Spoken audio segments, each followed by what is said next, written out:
I'd like to do is to give you my sort of system security perspective on how we build machine learning systems that we can trust. I'll dive into a couple of different research directions that my group has been working on. But to give you sort of an overall high-level view, I'd like to focus on three different aspects of trust. So of course, trust is a multifaceted problem. Here, I'm going to take a very computer science perspective on it, but I'll try to highlight sort of where the societal considerations come into play.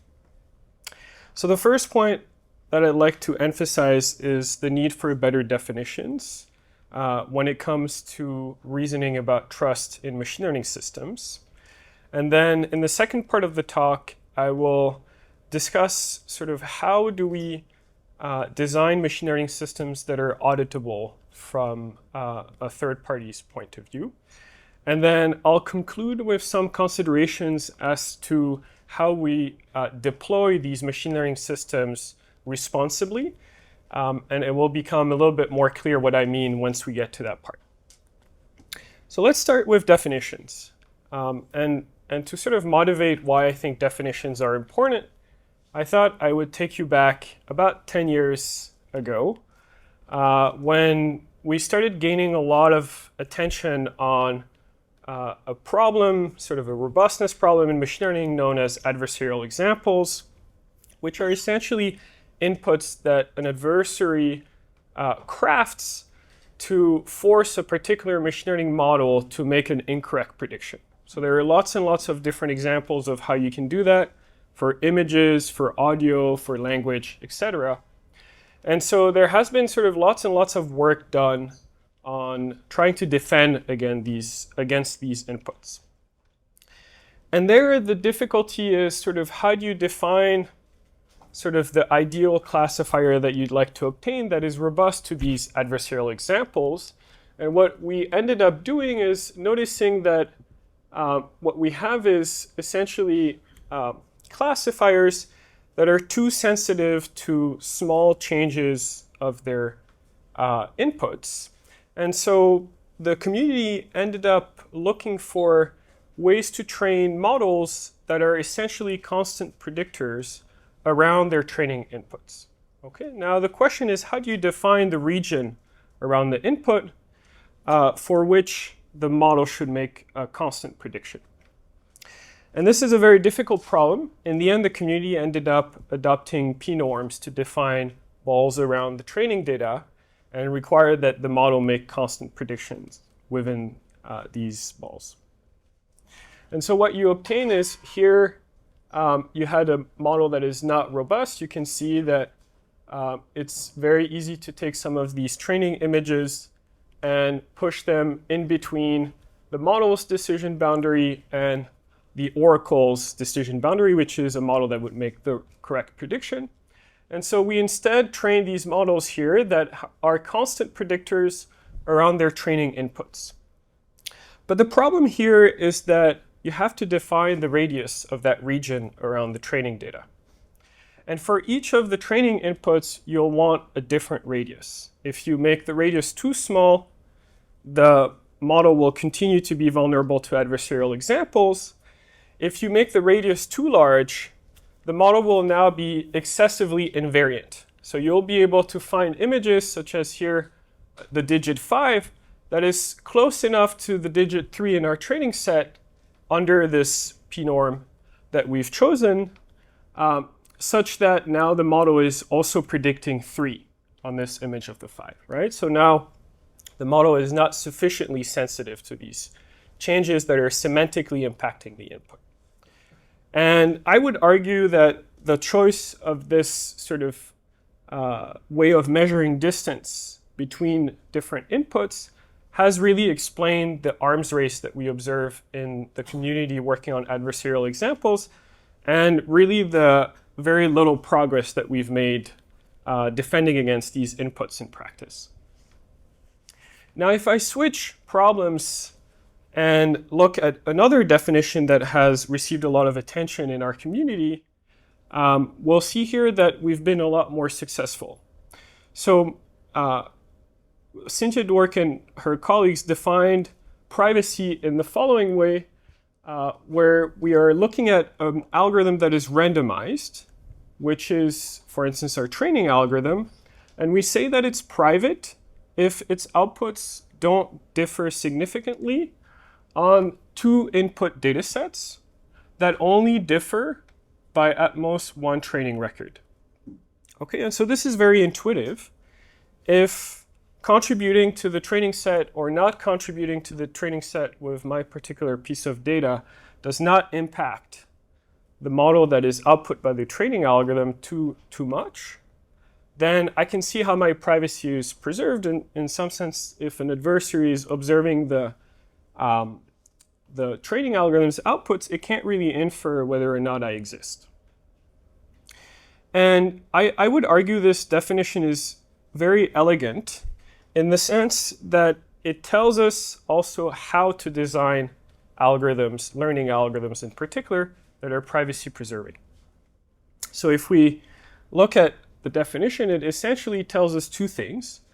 First, we have to reason about how sensitive the algorithm is to changes to its training inputs. And second of all, we have to have a randomized algorithm. Okay, and if we look at how this has been adopted in machine learning, well, we've taken, so people in the community have taken training algorithms like your sort of classic stochastic gradient descent and made it differentially private by making modifications that really translate what the spirit of the definition is.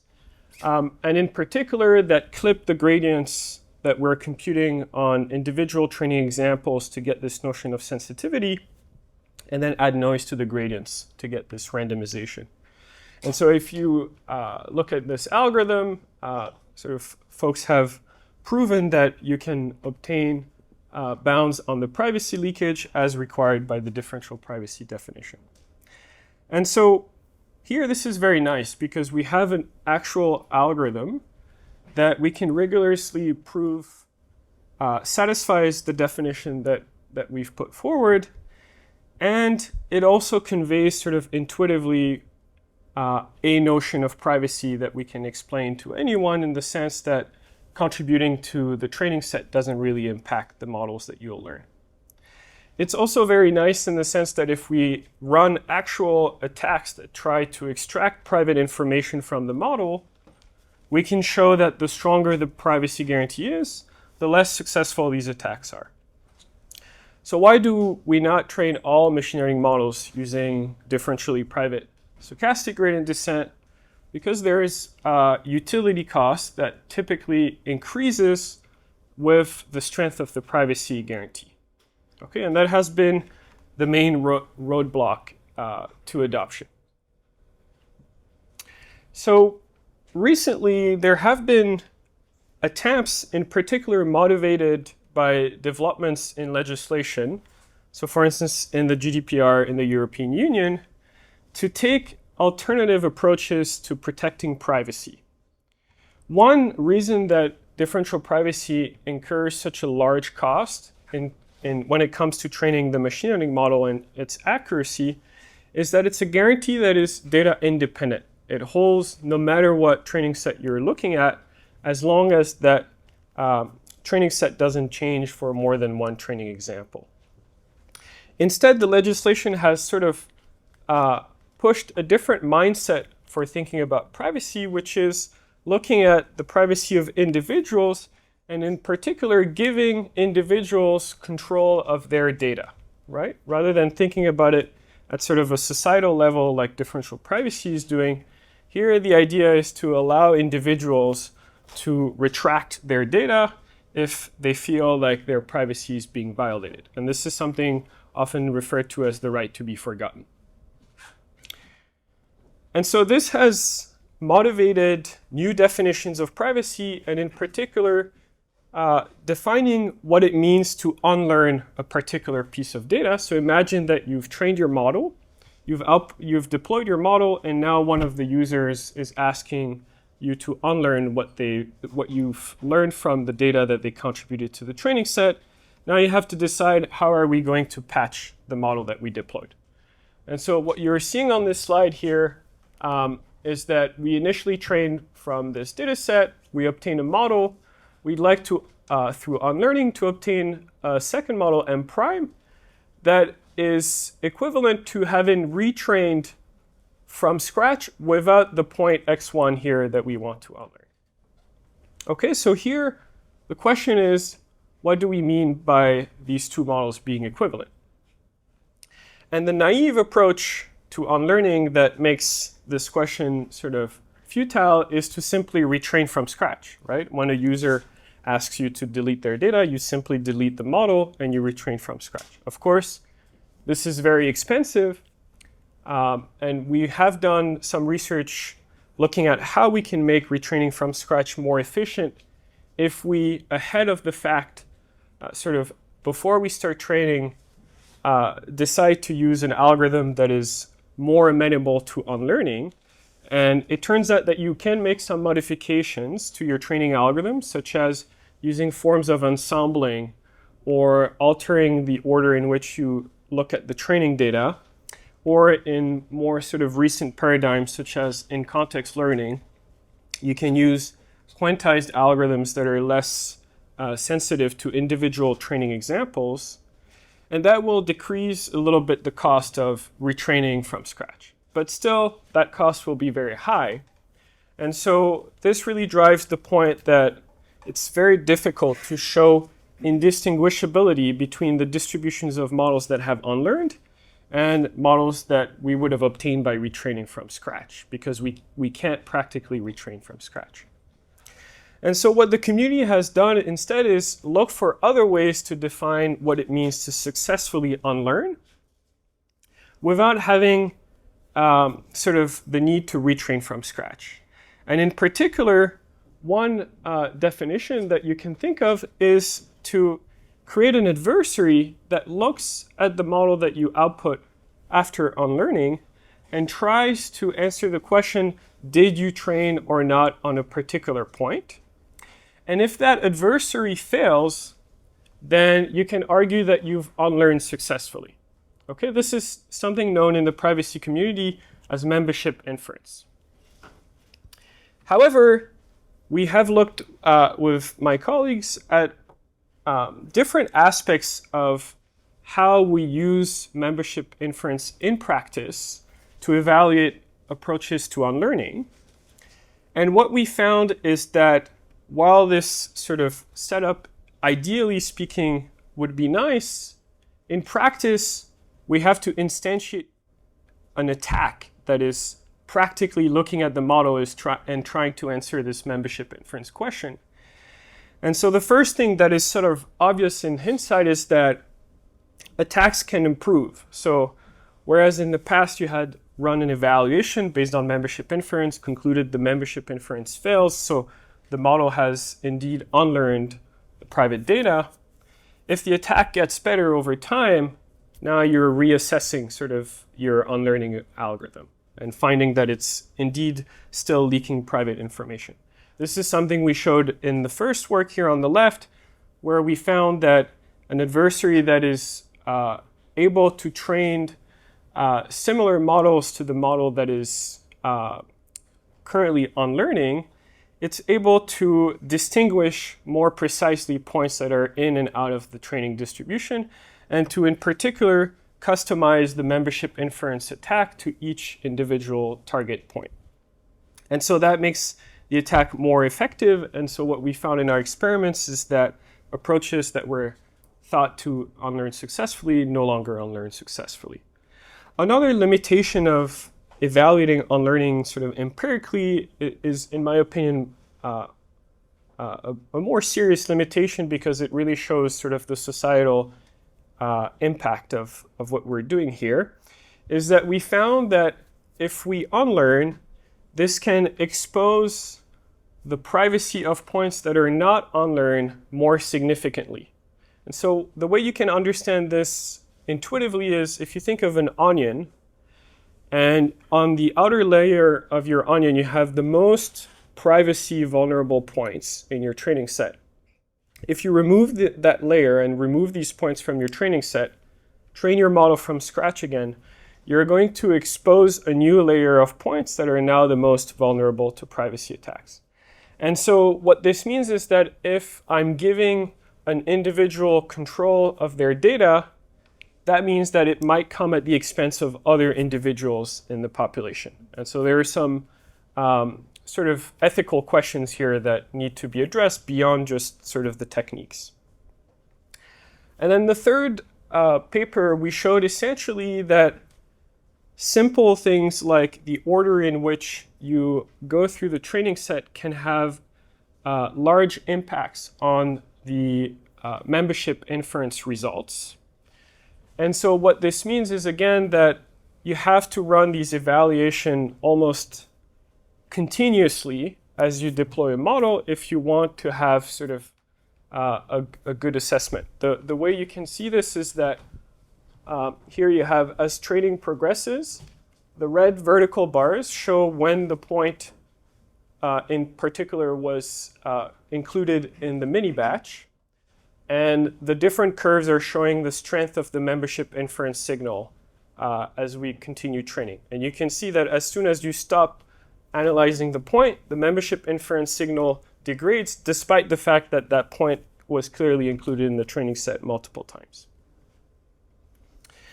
And so this is sort of the conclusion of the first part of my talk, where really what I'm driving at here is that as the community has tried to deviate from this retrain from scratch approach to unlearning, it has really shown the lack of proper definitions of what it means to unlearn. And in particular, empirical assessments of unlearning have failed because membership inference attacks are still being researched and are not sort of proven to be optimal. And this is not something specific to unlearning. I gave you the example of adversarial examples and sort of gradient masking. There was also another instance of this in privacy defenses that failed to adopt differential privacy that we called confidence masking. It's something that really happened in many, many instances. And here, the takeaway is sort of that if we don't have the right definitions to start with, we're not going to be able to design these machine learning systems that are trustworthy. But to make this talk more interesting, I thought let's assume that we do find the definition that we want to work with. In particular, if we want to stick with this unlearning use case, let's assume we're happy to retrain from scratch. Okay, we're happy to pay the computational cost. We'll simply run the algorithm again. Did we succeed? So of course, being an academic, the answer to this question is no. Otherwise, I'm out of a job.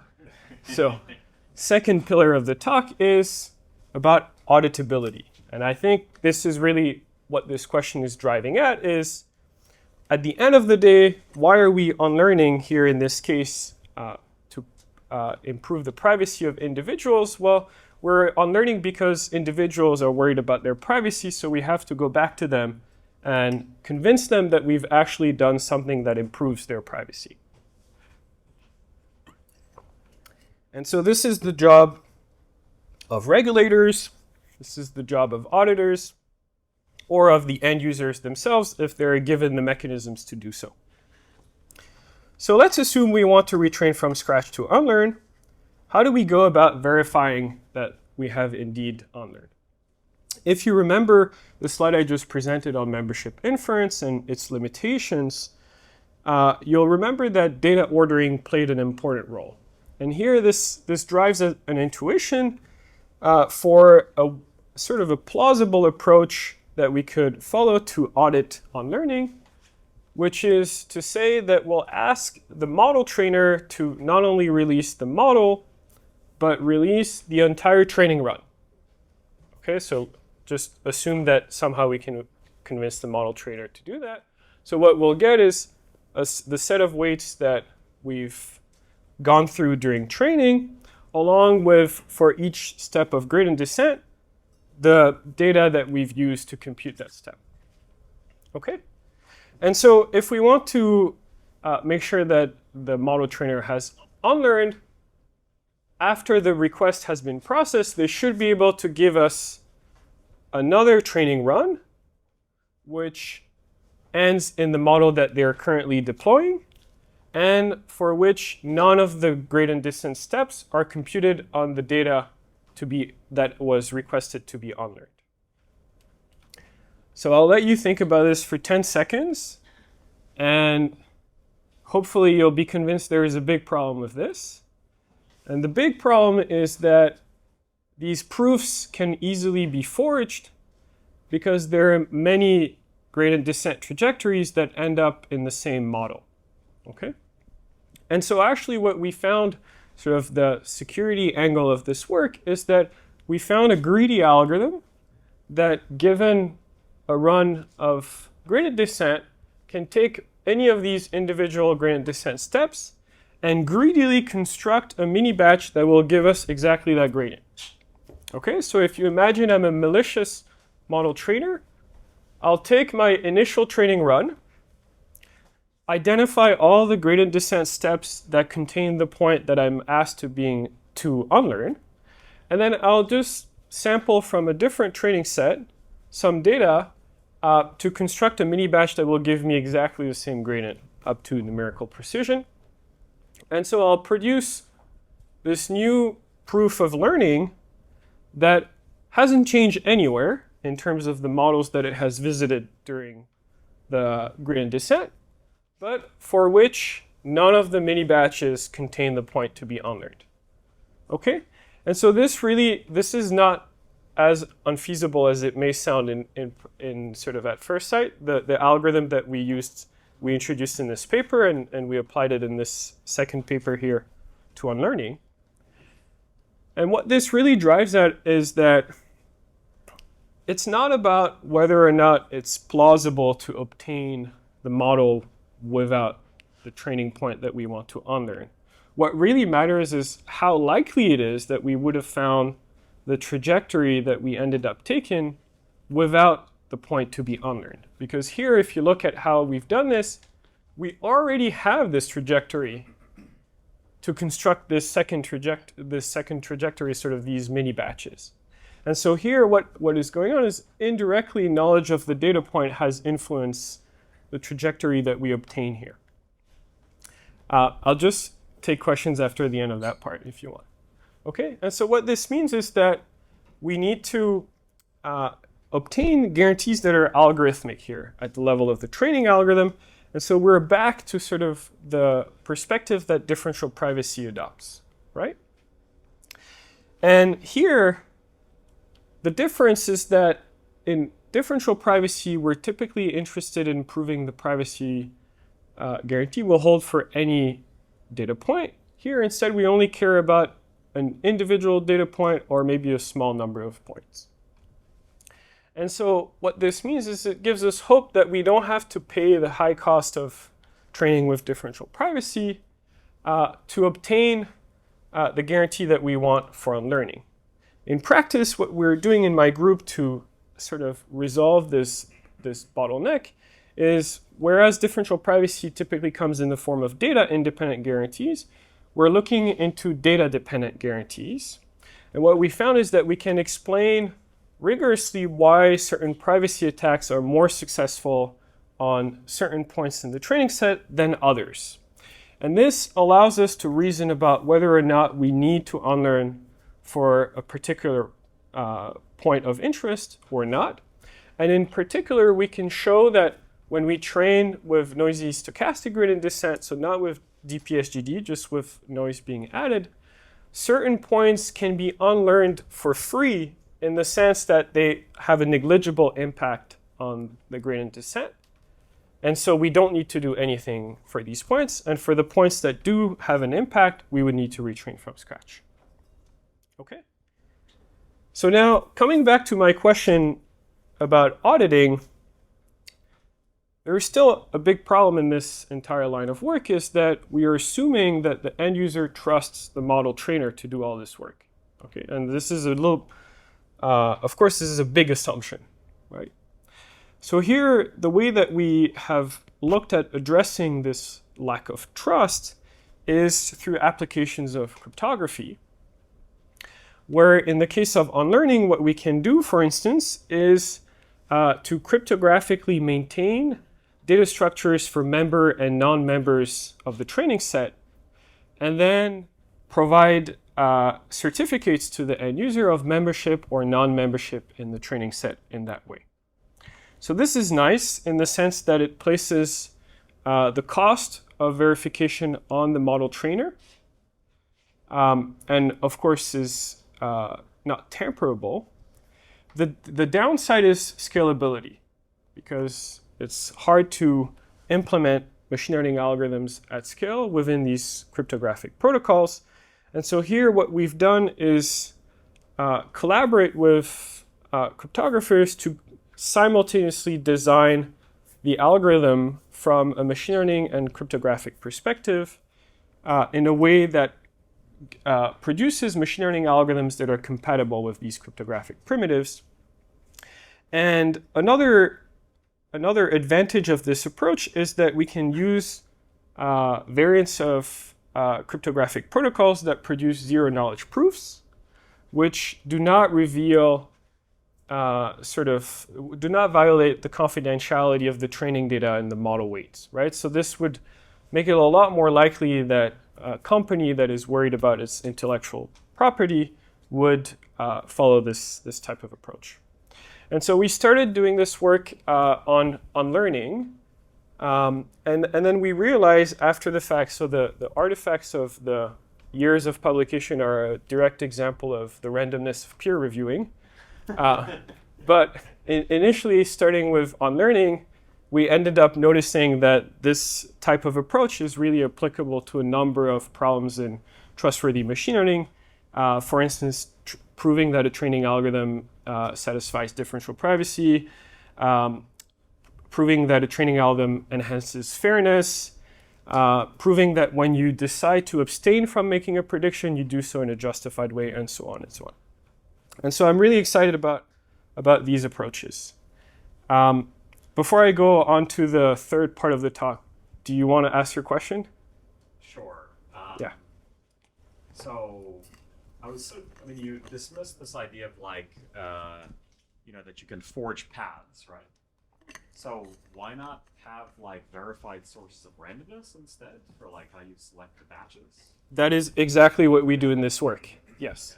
But it takes, if you don't do this cryptographically, then yes, then you never know that the randomness was used properly to sample the mini batches. So for instance, in the paper, the second paper here, that is a big part of the work, is we show how to do this for DPSGD. Yeah, very good question. Thank you. I'll just leave the other questions to the end just to make sure I get to the end of my talk. And so with these kinds of approaches, we can hope to achieve sort of auditability in machine learning systems. Now, I would argue that this is not the end of trustworthy machine learning research, in the sense that we haven't thought about how are we actually going to deploy these machine learning algorithms and these systems.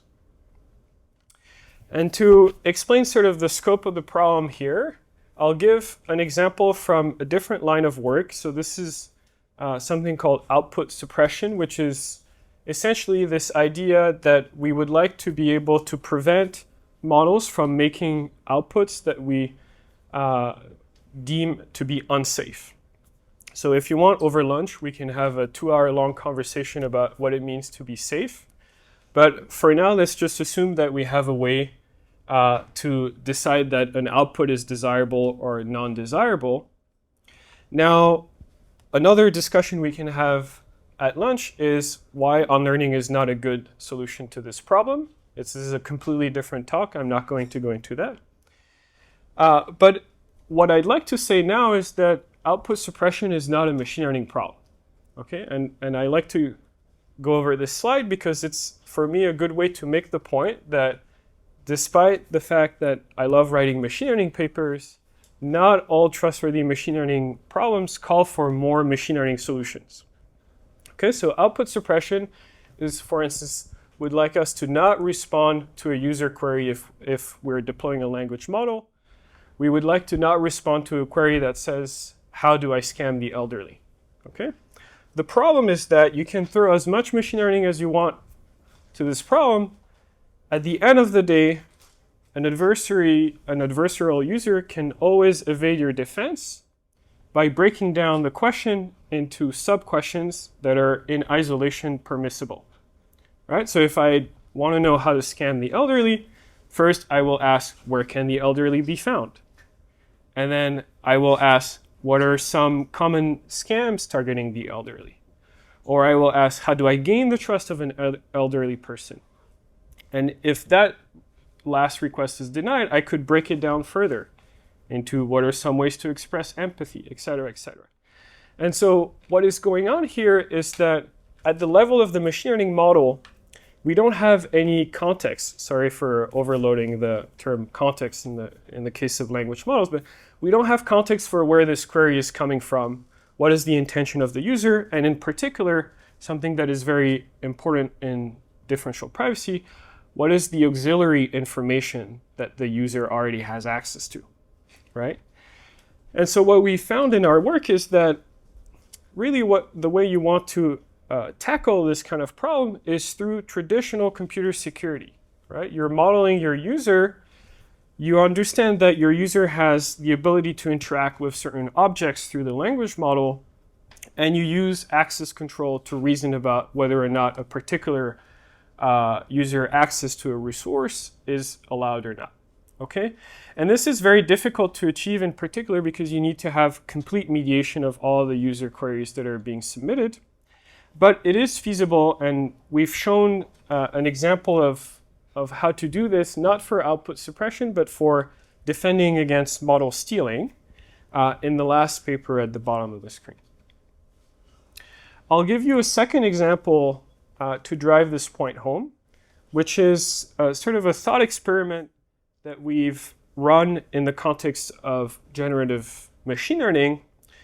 And what we've done in this paper is we've asked, what happens if you train a generative model from a data set and then sample a new data set based on the outputs of this generative model to train a new generative model, okay? So we do this once, then we sample a new training set, train a new generative model from this second training set, and so on recursively.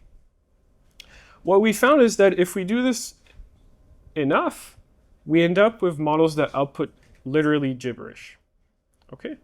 And so while this is a contrived experiment, our goal here was to understand what happens as generative models are polluting the internet with their own outputs, and then they will train on these very same outputs, okay? And what we found is essentially that this prevents future generations of models from learning anything meaningful about the distribution if this is done enough times. And so here, again, this is not something that we can solve through machine learning. Why? Because if you built a detector for the outputs of, to basically detect what is the output of a machine learning model, you could use that detector to make a better generative model. Okay, and so this is just going to be an arms race. We wrote a paper about this in 2019 that I forgot to include. Here it's called, it's basically has sophisbots in the title. But essentially, this is a losing game from the detection perspective.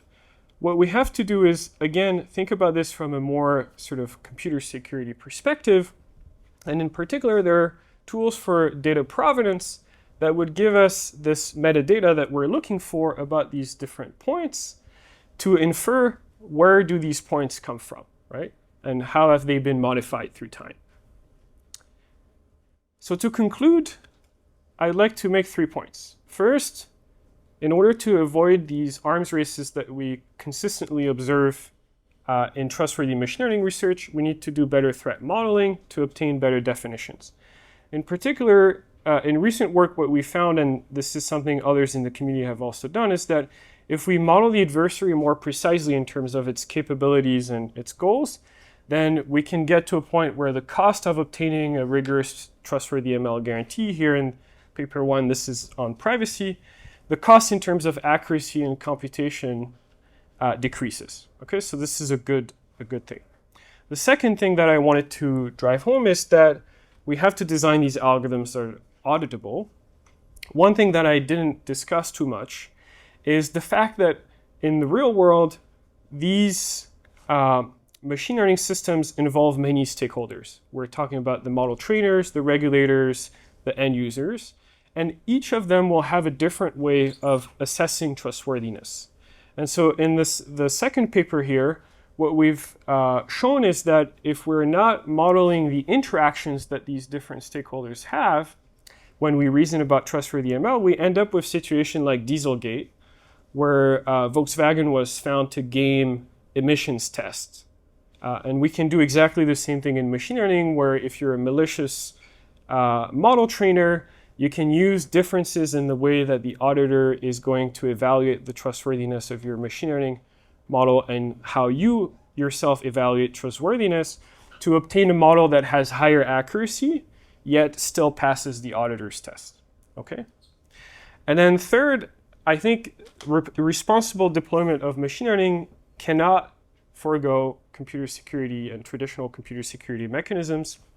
This is really the foundation if we want to be able to reason about all these new information flows that are increasingly harder to keep track of, because the sort of agentic nature of modern machine learning blurs these separations between the stakeholders even further. Okay, and so if we don't have this security foundation, I think what will happen is that individuals, as in sort of end users of these systems, will have to make very difficult choices.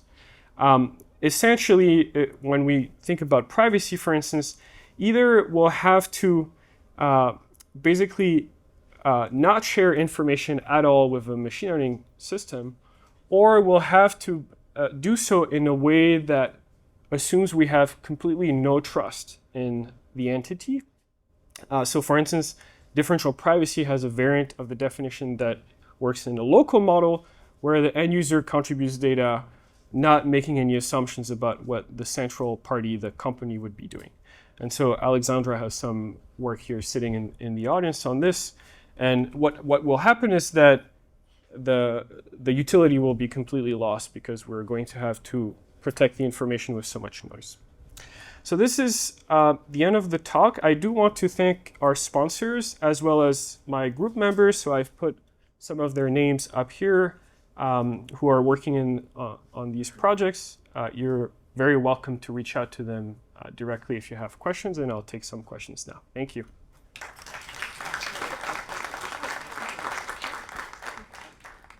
Hi, I have two questions. One is when, I think it's the second part of your talk, when you talked about, I think it was in response to Ankur's question, that you somehow certify the randomness, but your solution was non-interactive. So what, you use Fiat-Shamir type of Yes. approach? So you have an assumption that you're sort of in this Oracle model, or that there's hash function that works. That's right. That's right. Okay. And you know that there's this recent work that shows a lot of problems with the Fiat-Shamir. We will have to address that. Okay. And the next question is about your last part. You know, this paper that you referred to where the model on its own data just becomes gets worse and worse. So that's a particular, you cooked up a situation where that's the case to show a threat, right? But is this, what would you say more generally about this as illuminating something about synthetic data? Can you say something? Well, so yeah, as we were talking during the break, there are many definitions of synthetic data. I think what we are showing in this work is, as you said, it's a contrived experiment because we're only training on the outputs of the previous model. We're not mixing in real data. We've shown in the appendix of the paper, there's actually experiments where we have this mix. And what this does is it essentially slows down the effect. So you have to have more recursions before you observe the same level of degradation in model performance. So I think what this is showing is, in practice, it will have consequences that we're training on the outputs of machine learning models. But these consequences might not impact sort of the entire distribution quickly. What will happen is initially the tails of the distribution are going to be impacted more quickly. And so we have, like, in a follow-up work, what we've looked at is sort of the implications when you have sort of fairness considerations in the task. And what we found is the minority populations are impacted much earlier on by this effect than people who are in the majority in the data set. And so while it might not have that kind of large-scale effect immediately, I do think that's an example of how it could have concrete implications right now, in the sense that people who are already being discriminated against by machine learning will be even more likely so in the near term. So let me ask a quick follow-up Yeah. question to that one. So, there's been work for years on what used to be called self-supervised learning, where you take unlabeled data, the model imputes labels for those, and then you include some of those as training data. In some cases, there's surprising wins from doing so, right? So it's the opposite of model collapse, or what you just said to Shafi's question, where there's model degradation, maybe that goes slower if you mix that in with original data. Yep. So what would you say about the opposite effect, in some sense, the improvement of models with self-labeled data? I think if you have a good enough model of sort of invariance that the data should satisfy, then you can get these type of self-supervised algorithms where we knew something about sort of how sort of computer vision and could make assumptions that translated to sort of meaningful loss objectives. Actually, no. I meant the old version of self-supervised, not like data augmentation, but actually just imputing the labels from the model itself, and then accepting some of those as training data, and then that actually can kind of, in some cases, improve the model. Yeah, I think what happens is that we're essentially amplifying mistakes made by the first iteration of the model in the later iterations. And so if we have a way, again, to sample from the first model non-uniformly, I think we can get benefits to using the previous model. But what we found is that if we do this naively, then it won't give sort of improvements in the performance. Yeah, I think it really all depends how you use the previous model's data, which makes sense in hindsight, yes. Auditable is Houston versus Houston, or it's not that simple? What do you mean by that? When you said audible on the second point in your last slide, right? Okay. So design auditable algorithms, right? Is that something what you're referring to, Houston versus Houston? Or, because what I think about is now aliases. But anyway, is that what you're thinking of, or is that not the point? What do you mean by aliases? In other words, you could pronounce Houston either Houston or Houston. Oh, sorry. And then as even a Canadian, regional. I didn't get that example. I'm sorry. That's okay. Yes. So, in what sense do you think this is related to the auditability, that different people would have different expectations? Yeah, And different meanings for that matter, too. Yeah, so that's one part of it, is that different stakeholders could define the objective slightly differently. There's also the problem that different stakeholders might have different data sets that they use to run the audit. And so we found, just simply by having sort of non-overlapping data sets between the model trainer and the auditor, that essentially the result of the audit can differ enough from the objective that the model trainer used to train their model, that even if you're not malicious, you might end up sort of violating the requirements of an audit that you thought you had designed a model that would satisfy these requirements. So there's not necessarily a malicious aspect to it. It's really just that you're working with different information to audit the algorithm. And so you can very naturally end up with different results. What we've found in this work is that it is, in practice, an issue that we should be concerned about. Yeah. Okay. Thanks so much, Nicolas. That was great. Rich.